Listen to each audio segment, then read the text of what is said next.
Ladies and gentlemen, welcome and thank you for joining today's FAD 101 webinar. Please note that all participant lines will be muted until the Q&A portion of the presentation. We will provide you with instructions on how you may ask a verbal question at that time. You are welcome to submit written questions throughout this presentation, and these will be addressed during Q&A. To do so, please click the Participants menu at the top of your screen and send your note to all presenters.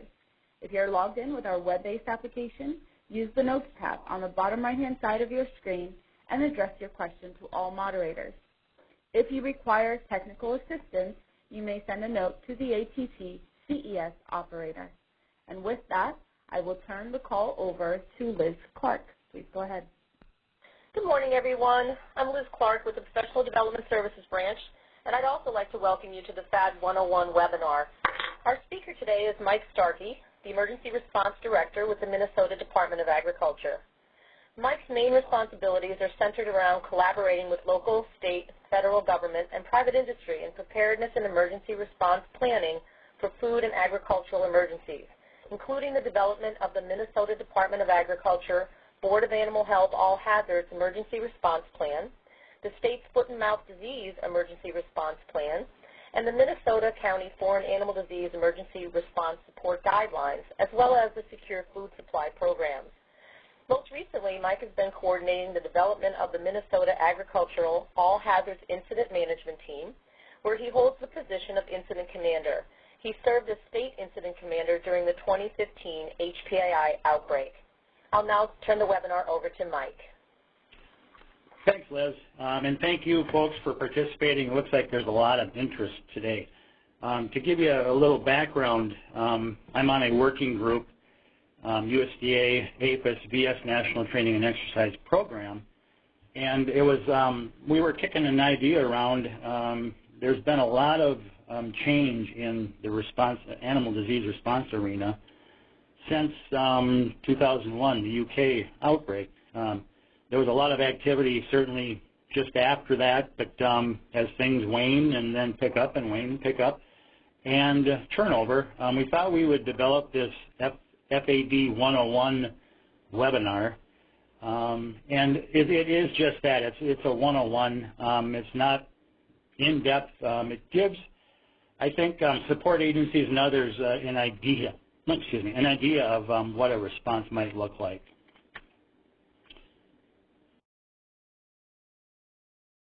So this is, again, an overview of an emergency response to a foreign animal disease, and it's going to be general actions. And I'm going to describe the unique characteristics or aspects of an animal disease response as compared to what we typically, the FEMA local response would be, the differences between them. The target audience, again, is supporting agencies, commodity groups, producers, processors, and other impacted stakeholders. So what are foreign animal diseases? The diseases of concern, they're just that, diseases that are not on U.S. soil and not endemic in the U.S. There are several of them, but the major ones from this perspective, foot-and-mouth disease, exotic Newcastle, highly pathogenic avian influenza, classical swine fever, African swine fever, and others. And this presentation does not address the zoonotic aspects of a foreign animal disease, those that can pass between humans and animals. That's a whole different animal. Why are we concerned? Foreign animal diseases are typically diseases that cause high morbidity and or high mortality in poultry and livestock populations. And we learned that firsthand in high-path AI, 100% morbidity and 100% mortality in barns affected. So they are typically highly contagious, difficult to contain because of extensive animal movement. Some of these diseases, many are endemic in other parts of the world, and these would be a significant economic impact to the state and the country. And we'll maybe focus a little bit on foot and mouth disease because it is the poster child disease for FADs of concern. You know, one of the reasons it's difficult to contain, you know, you can't, typically these are viruses. You can't see them, you can't smell them, you can't taste them. They're just very, very difficult to work with. And, you know, foot and mouth disease distribution throughout the world, you can see it's in more countries, endemic or have sporadic outbreaks. More have that than not. North America, Australia, parts of the United Kingdom are free, but large portions of the world, it is endemic. You know, an economic impact of foot and mouth disease, risk assessment was conducted during the National Bio and Ag Defense Facility plans for development. That risk assessment showed that an economic loss from FMD escape and containment laboratory could be between $16 billion and $140 billion, and many thought that $140 billion was probably far too low. So you can see these are very, very expensive diseases to contain, control, and eradicate once you have them. But direct costs, indemnity, depopulation, disposal, cleaning and disinfection, and all the infrastructure needed to support those activities. And then indirect costs, you know, if FMD is detected in the United States, our exports will cease. Loss of farm income, loss of taxes, consumer confidence, fear. It won't be pretty. The response cascade for foreign animal disease response, the cascade events. You know, we live in a passive surveillance system. You know, see something, say something is essentially the tools that are used in foreign animal disease surveillance, if you will. It is just see something, say something, educating producers and processors of what these diseases look like and what that initial response needs to be. Recognition reporting, certainly. And these are agriculture-only events until preliminary diagnosis is made. We'll talk about that a little bit later as we go throughout the presentation here.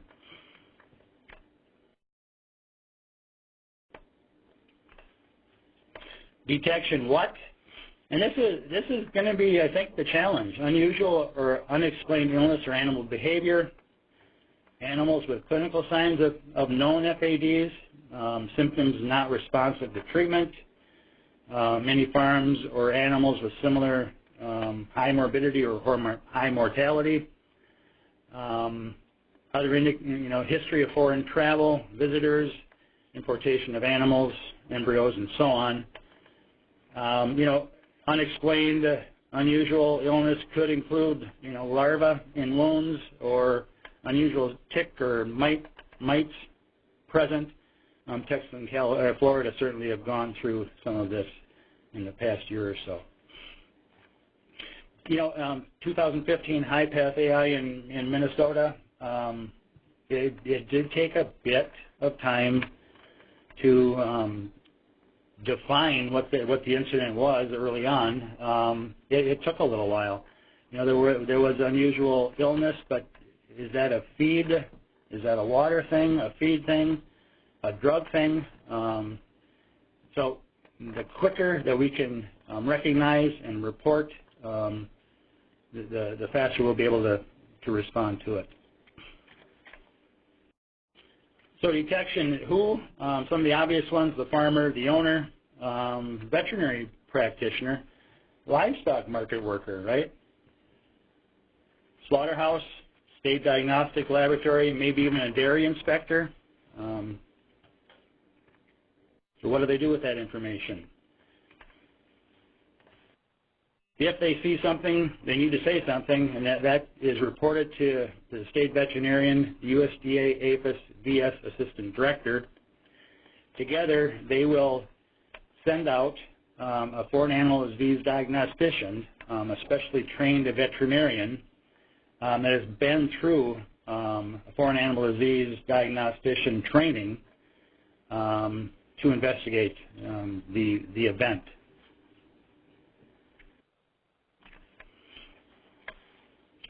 And there are a lot of these FAD investigations done every year. You know, we have some diseases circulating throughout the swine industry right now that may mimic some of the foreign animal disease symptoms. So we are taking those very seriously and investigate those. So hundreds of investigations at least per year. So the FAD gets on the farm or the stockyard or wherever he needs to make a diagnosis and reports his findings to the state vet and the USDA APHIS VS Assistant Director, and they set a case priority. And those, you know, actions are based on field diagnosis, and sampling is handled on that case priority as well. So if it is a high priority, those samples, or low, medium suspicion, samples might be sent that day or next day, quite honestly, but a highly likely or high suspicion response, those samples are sent highest priority. Minnesota has experienced that in the past. We actually hand curried via plane to Plum Island for an event several years ago. But it's important to know that if there is a high suspicion, we need to take very rapid actions. So samples are duplicated, two sets. One set is sent to Plum Island.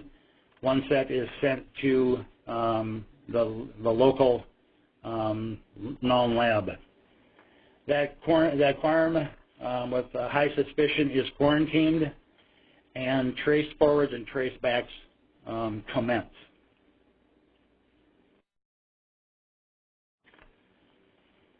So there can be a couple different ways this goes. Laboratory diagnosis is negative, which will be a good day, stand down. Presumptive positive by the nearest Nuln laboratory will have results within 6 to 8 hours. So if we have a foreign animal disease diagnostician, if a farmer reports something, we can have a foreign animal disease diagnostician on the farm, we're hoping within 4 hours.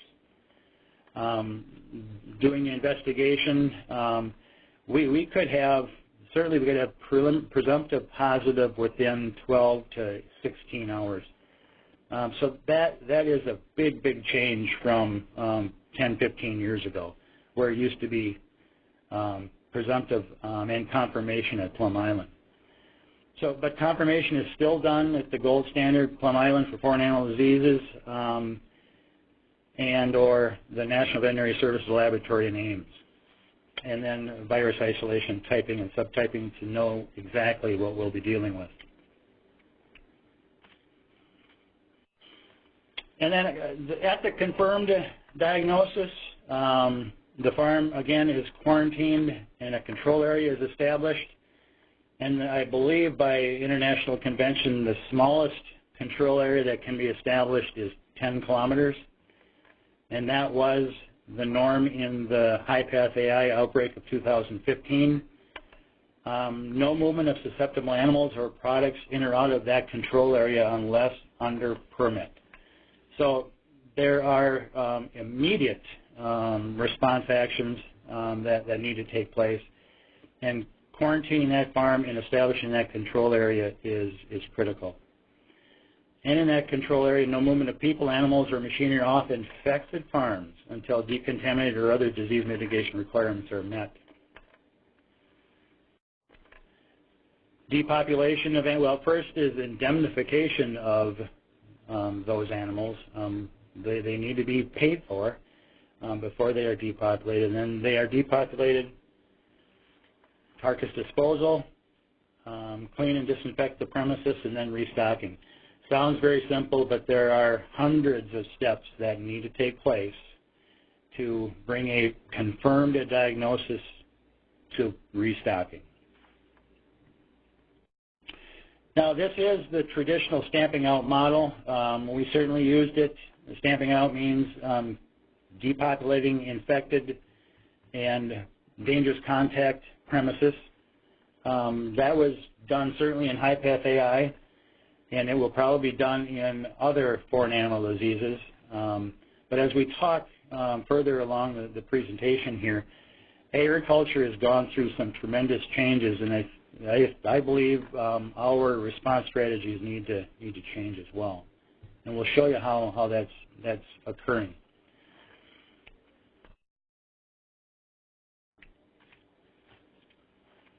So what is the goal? Is to return the county, the state, the nation to disease status as quickly as possible. And again, that is done, the response strategy today will be stamping out that first infected herd or flock.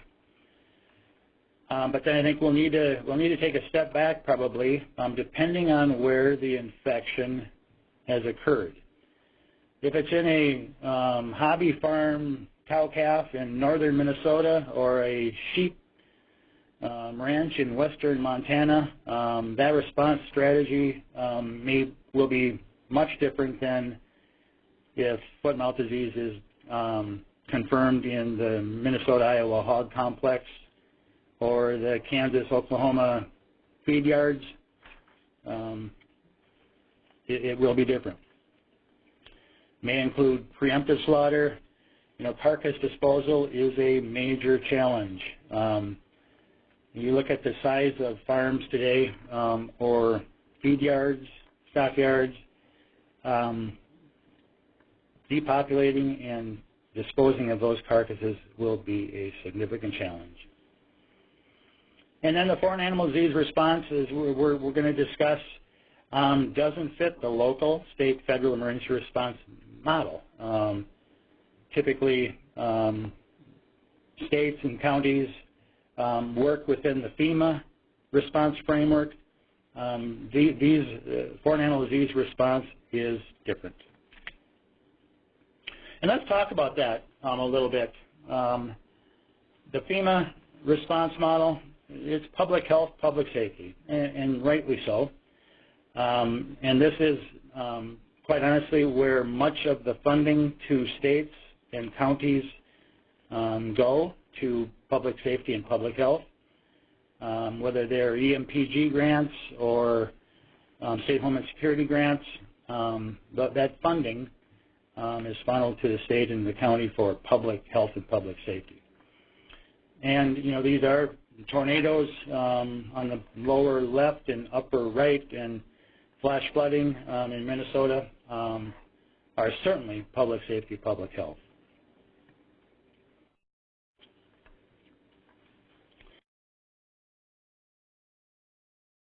And, you know, these natural disasters, floods, fires, tornadoes, are local government lead.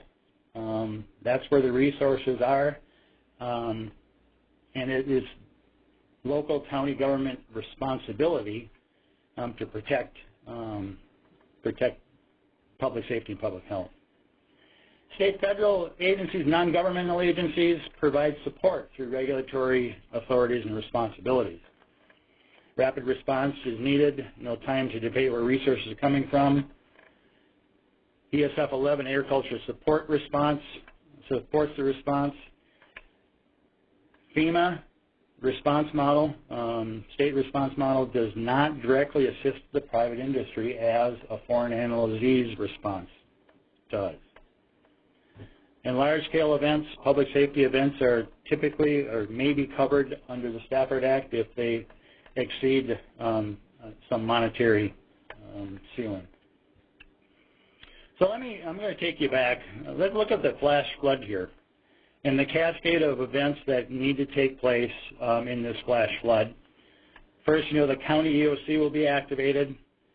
There will be search and rescue, EMT, fire and police, search and rescue, infrastructure, utilities, electricity, gas, water, sewer, roads, bridges need to be assessed.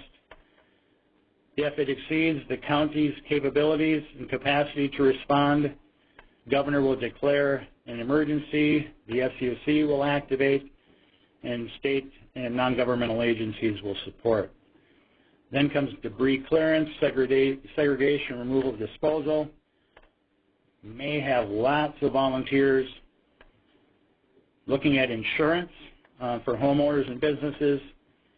FEMA and the state will be conducting a preliminary damage assessment for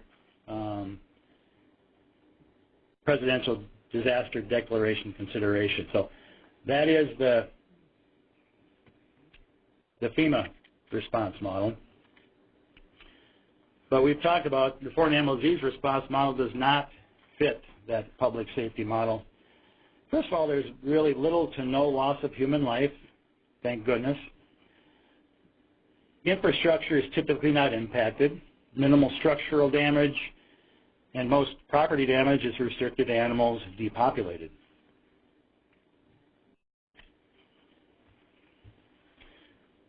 So in a FEMA public safety event, locals are in charge. At a FAD response, federal and state authorities have the regulatory authorities and responsibility. And local government is in support of the event, so we kind of tipped it on its ear here a little bit. And again, rapid response, we've talked about this, for both public safety and animal disease response, rapid response is critical. There's really no time to debate that first 12 to 24 hours where stuff is coming from. Those should be in your plan, and you should know how to pull the trigger. And a challenge, public safety, there is funding at the state and local level, but there's little agricultural emergency preparedness state or federal funding. FAD response, generally little impact to human life and property, but a huge potential for economic impact.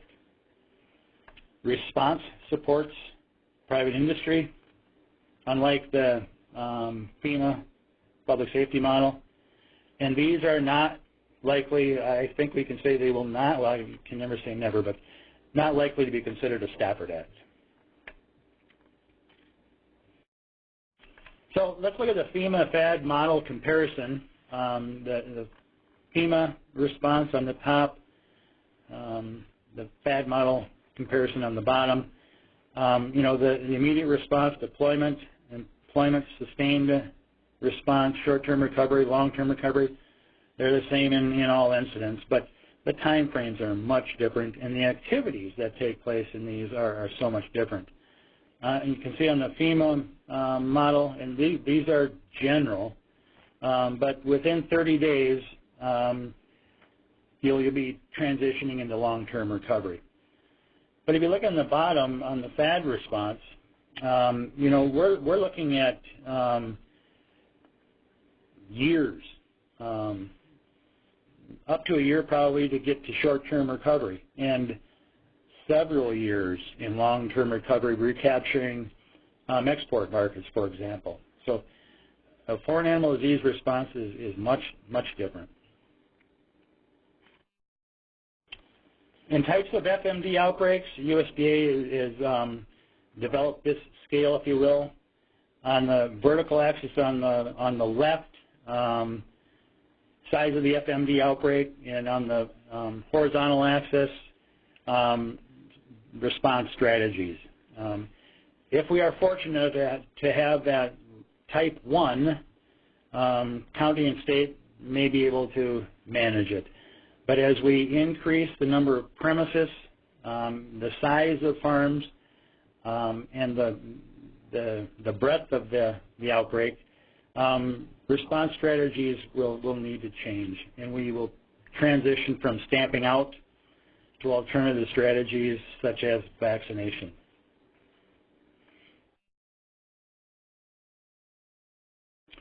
So what are those common foreign animal disease response tasks? We've talked about some of these, but quarantine and establishing that control zone, movement control and permitting, enhanced biosecurity is paramount.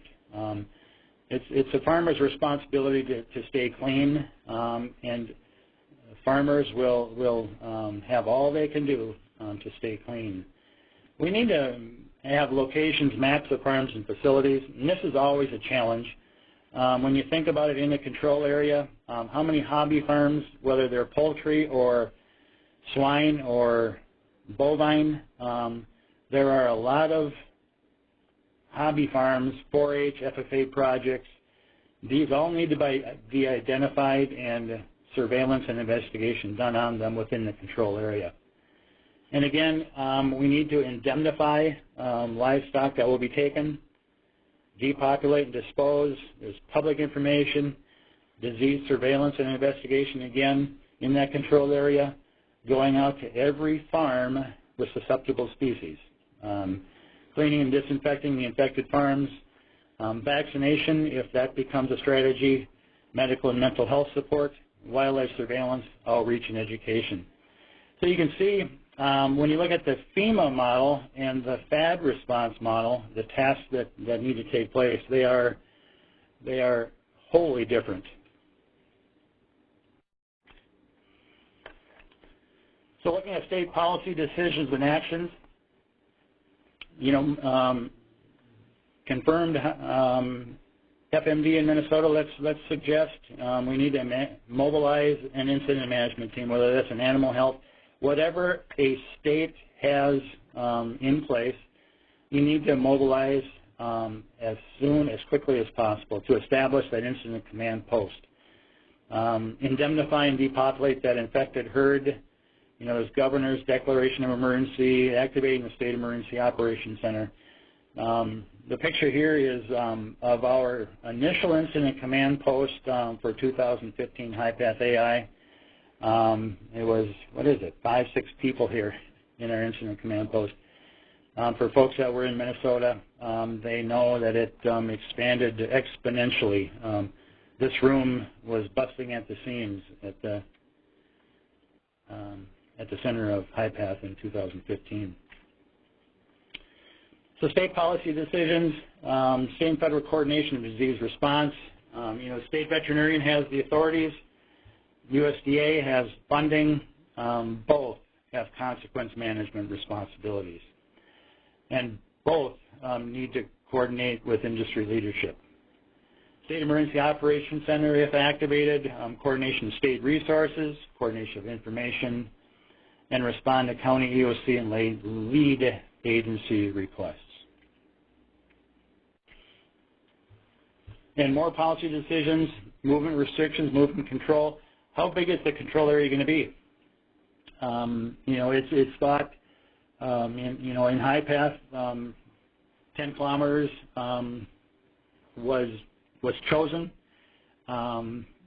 Foot and mouth disease in the hog complex in Minnesota, Iowa, I don't know how large, or the dairy system in Minnesota or Wisconsin or California, we just don't know.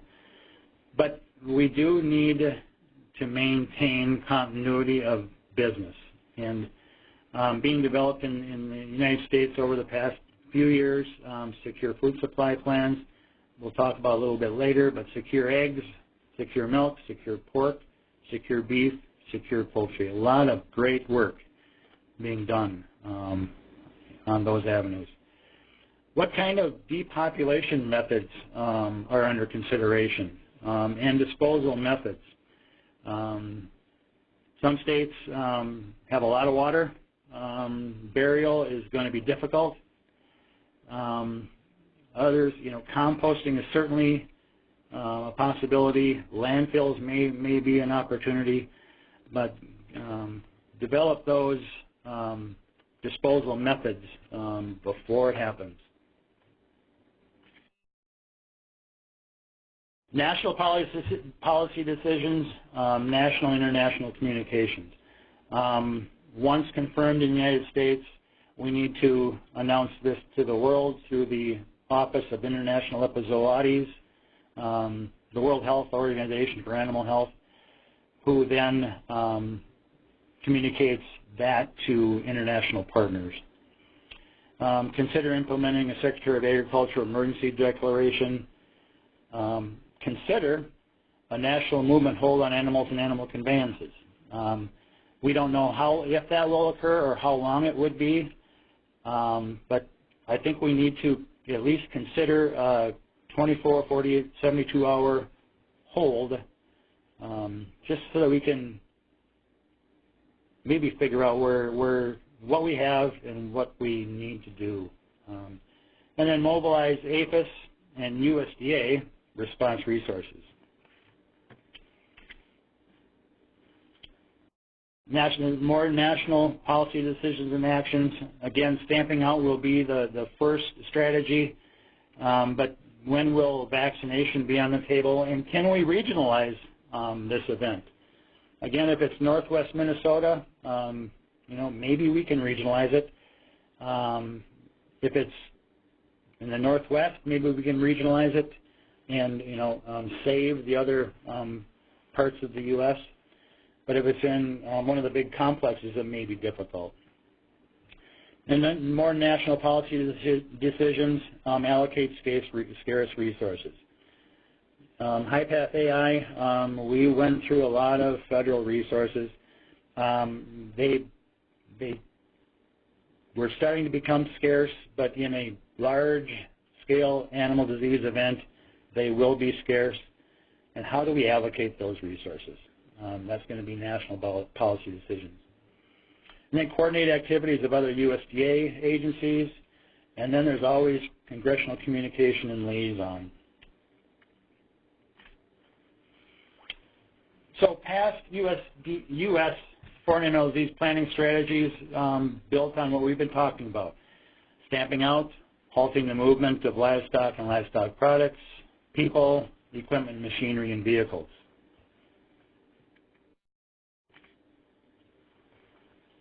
But there are challenges with that. The size, structure, efficiency, and expense of just-in-time animal and animal product movement inherent in the United States livestock industry will present unprecedented challenges in the event of an FAD outbreak.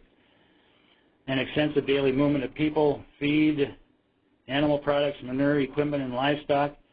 Animal and animal products are moving all the time. An estimated 400,000 cattle and 1 million swine are on the road each day.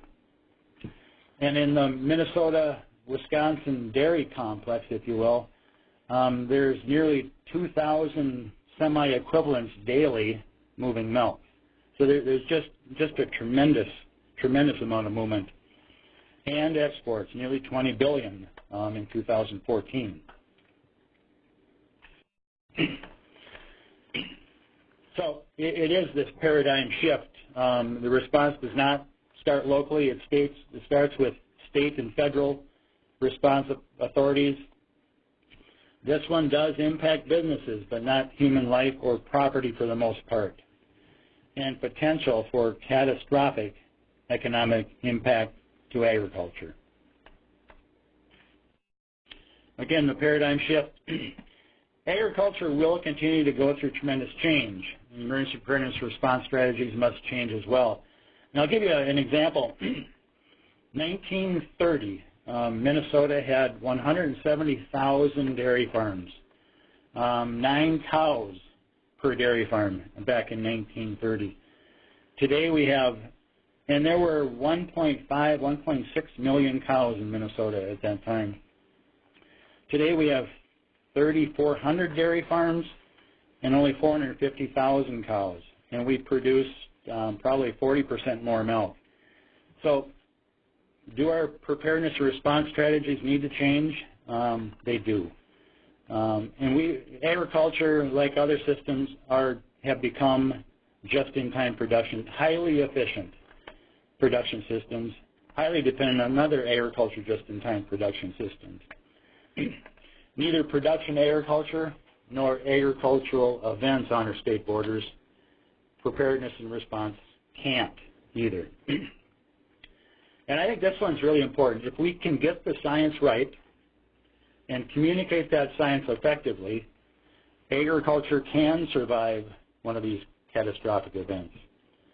And regions are forming multi-state partnerships and have for the last several years to address planning, preparedness, and response.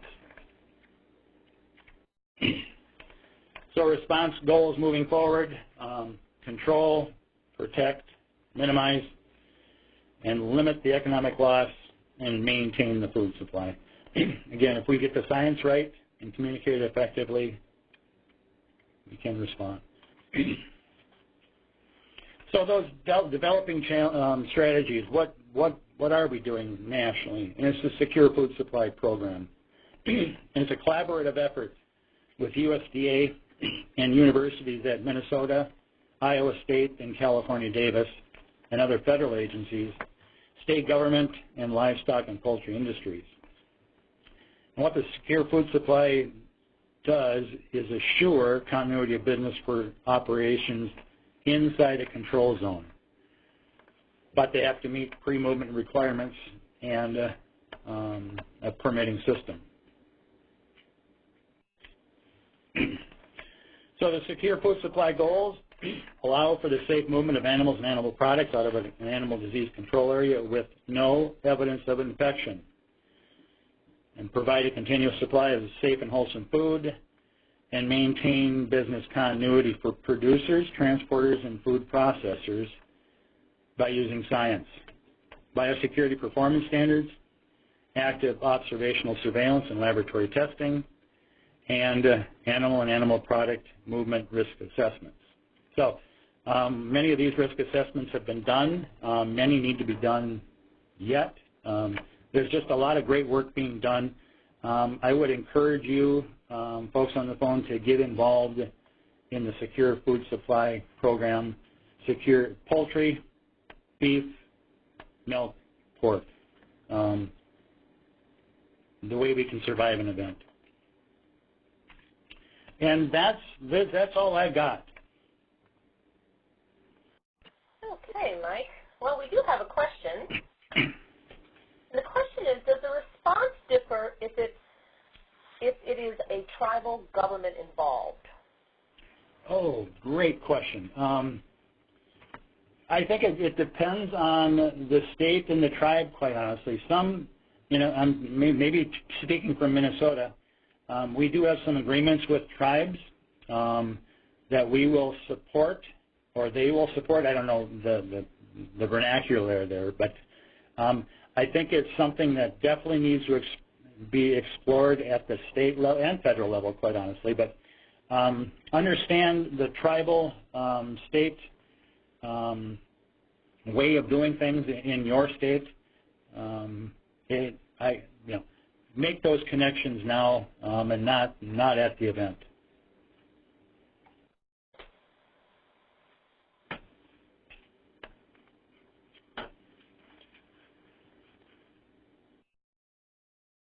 Okay, someone asking if they can get a copy of your slides. Sure. Okay. How do we do that? So, won't this be posted, Liz? Sorry. So the presentation, the webinar today, will be hosted on the USDA APHIS Training and Exercise Plan page, and I will be sending out a link for this webinar once it becomes available. This one person says, I would like to use some of the information to update the county EOP. Well, these folks see my email address, right? Yep. They could write to you and ask you, or I can send it to them. I don't have this person's email address, but if you want to, if you don't mind, Mike, if they just contact you and you could send them the presentation, that would be great. Tickle the ivories. There you go. I do have another written question, and it says, what role do vector control program managers play? Oh, boy. Good question. I think that'll be FAD specific. screwworm versus FMD, we certainly paid attention to vectors in high path. We did have a vector control program. So again, meet and greet, I think, and provide them with your capabilities, describe your capabilities, and I tell you, in one of these events, it's all hands on deck. We'll need all the help we can get from folks that are willing to help. Mike, this is Eric. Some states have gone internally for some of those programs and used them to support a response a little bit outside their normal duties, helping with surveillance and things like that. So there may be a support role. Yep. On the same, let's see. Let me go back here. I have another question coming up. It's the same person that also consider mechanical transmission of pathogens. Not quite sure. Yep, mechanical, and that's biosecurity again. Biosecurity has to be nearly 100%, which is nearly impossible to do, I'm afraid. You can't see it, you can't smell it, you can't taste it, right? But cleaning and disinfecting any machinery on and off a farm just has to take place in one of these events. Right. And Mike, we have another question. It says, how did NDA use the Secure Food Supply Plans in response to HPAI response, and how would participation in the Secure Pork Supply benefit producers in the event of an FAD outbreak? Oh, I could go on for an hour on this question. You know, the poultry industry, in my opinion, is lucky to have the NPIP because it kind of requires preparedness and meeting and greeting. And in Minnesota, we've been doing that for years. So we have a great working relationship with the industry and poultry industry in Minnesota. So, you know, there was high credibility as we moved into that event, and both parties, three parties, the industry, USDA, and the state, were very comfortable working in that environment. So I think that's certainly, I think it's absolute key. We actually had poultry representatives in the incident command post every Monday, Wednesday, and Friday for a 1 to 3 hour discussion on what's going well, what's not, and what needs to change and what can change. You know, just absolutely critical to the response. And I would, if we can get there with dairy, beef, pork, the quicker the better. It was just, I think that's very, very critical to make those connections and gain that credibility prior to the event. Great question. Okay, we have a statement from someone that says fomites is an issue, leaving the farm is critical. I think that comes down to biosecurity too, right? Yep. Yeah, you know, back in the old FAD planning days, you know, we said that people would be locked on the farm and couldn't move, and we'd be, you know, delivering meals on wheels almost. You know, we just learned that it's not sustainable. So you know, again, it's the farmer's responsibility to ensure that stuff coming on and off the farm is clean. I don't have any other written questions.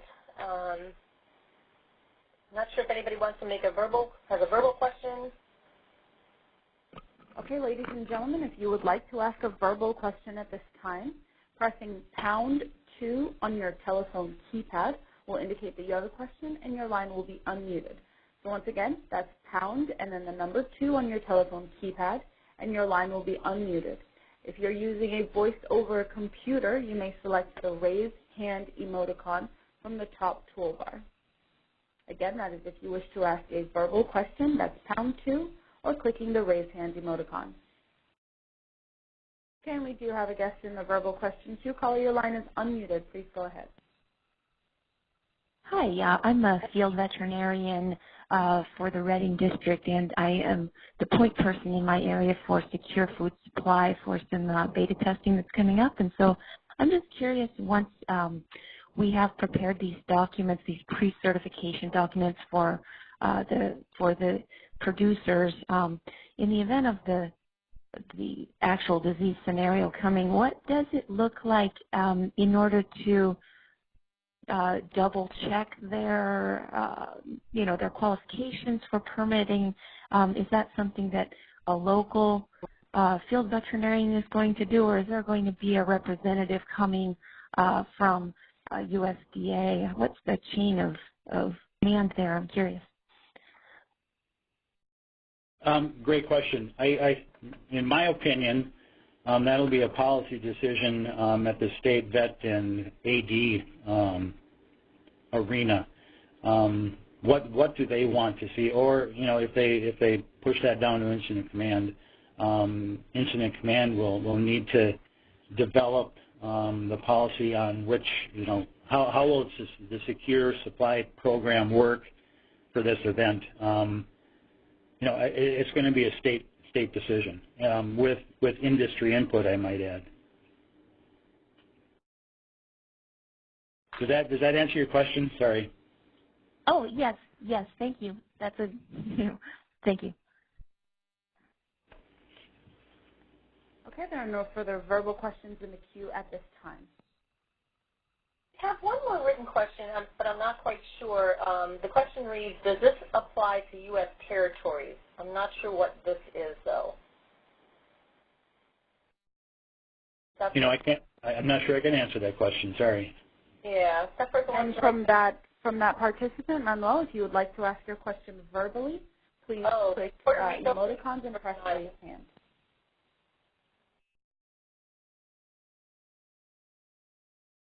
I guess the territories are Puerto Rico and U.S. Virgin Islands, so I guess he must mean the how it works. Sure.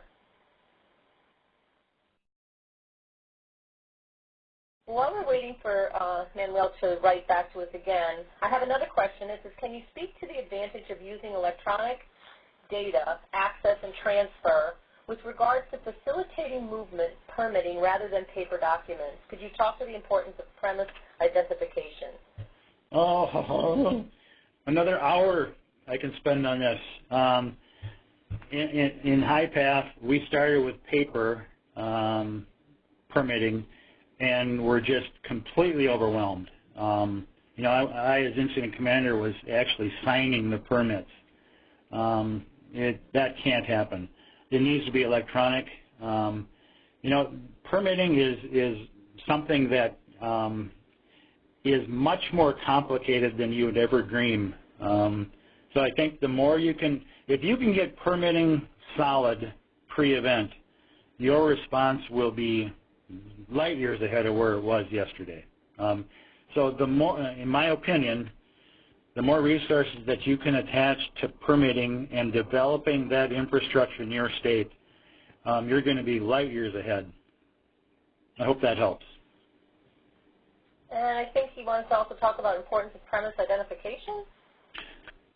Yeah, we were, again, I refer back to Minnesota, but we wrapped ourselves around the axle with that.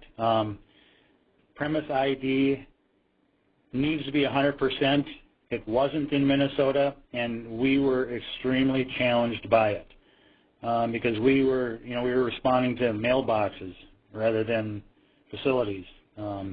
Weren't really, but we had to ground truth way too much data. That shouldn't happen in the next one. So, Prem ID, Prem ID, Prem ID. Yes, yes, yes. We have another statement. Secure food programs need to be reactive due to limited storage on farm for some commodities. Non-indexed, non-infected farms in control zone would be impacted. Yes, that's the very reason for the secure supply programs. If you're locked in one of those control areas, you may not be infected, but you are certainly affected. And how can you move product, non-infected product, off a farm? And it's by biosecurity performance standards, active observational surveillance, and risk assessments. If you can meet all three of those, you should be able to permit the movement off of a farm. And the other statement was diagnostic lab capacity is critical in these responses. Yes, it is. Hopefully, there's some talk about the 2018 Farm Bill and maybe some funding going there. But to bolster laboratory capacity in the United States, I'm all for it.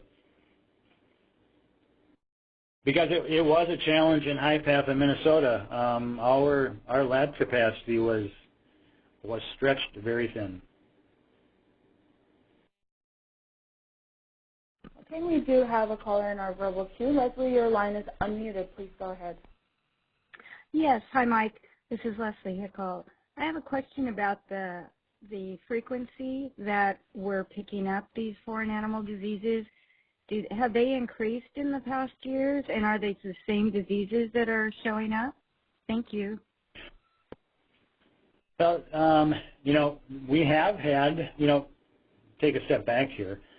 If you look at the commerce, how it moves in the United States and worldwide, I think we are fortunate that we haven't had others. We've had High Path, but coming in on birds, screwworm, PED is not a reportable disease, swine disease, but it certainly is a challenge.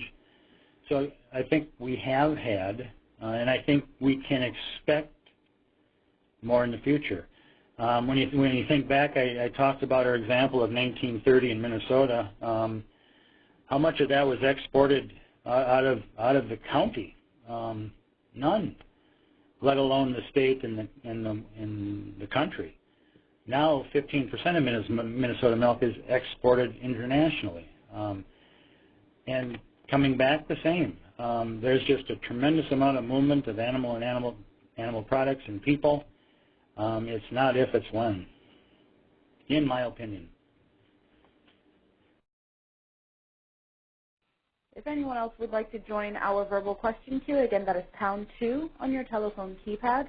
Or if you're using voice over computer, click the emoticon option at the top toolbar and click Raise Hand. There are no further verbal questions at this time.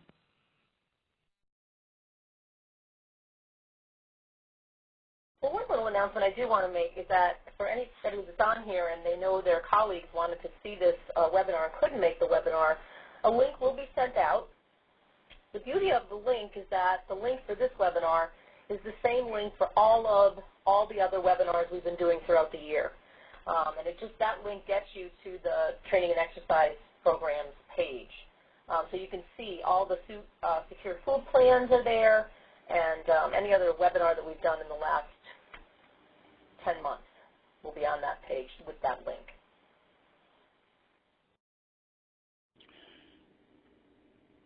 Hey, Liz, I do have one thing, I didn't acknowledge, but this presentation is a collaborative effort. Many people had lots of time working on this. Liz Kuros, Tom Easley, Janice Mogan, Barb Porter-Spalding, Leslie Cole, SES and Eric Hess and others. Without them, this presentation would not have happened. I was just lucky enough to pull a long straw. Well, that's great. We appreciate all those people, too. I don't have any other questions, and we're getting close to the top of the hour. If anybody has other questions, you can always get a hold of Mike. And the one thing I'd like to do is also thank everybody for joining us. We had a great number of participants on this webinar.